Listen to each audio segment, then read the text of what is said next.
Yusuf Çağrı'yı Yüreğime yazdım adımı, seni bırakırım ben yitirdim yadımı. Bir vakit sakıtı ve önünü moktum ya, boymuş falan tenzadımı.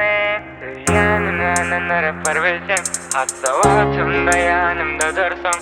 Yiketem sana ayça yike cezadım, ömürlük seninki olur canım boğursun. Sevdim niyadil yar gel bile, ellerimizi verip el ele. Söyleyen niye bir cegedek yine sen menin çepyanıma ye. Söyledim niyadil yar gel bile, ellerimizi verip el ele. Söyleyen niye bir cegedek yine sen menin çepyanıma ye. Bilemoktum, on sevganını moktum. Senin on men beyle mahreylene moktum. Sevgiden habersiz durmuşumda yanar ottum. Sana duş önümde beyle bolcağımı bilemoktum.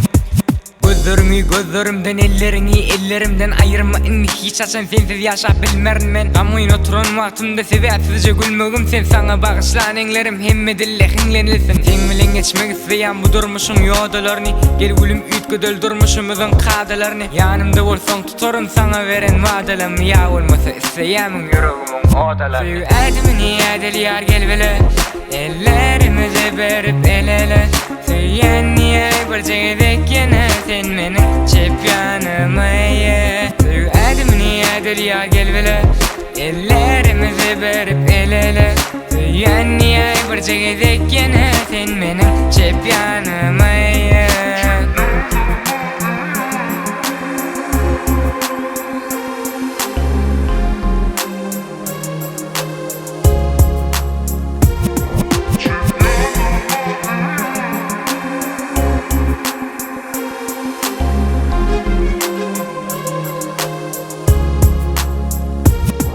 Sevdim niyadil yar gel bile, ellerimizi verip el ele.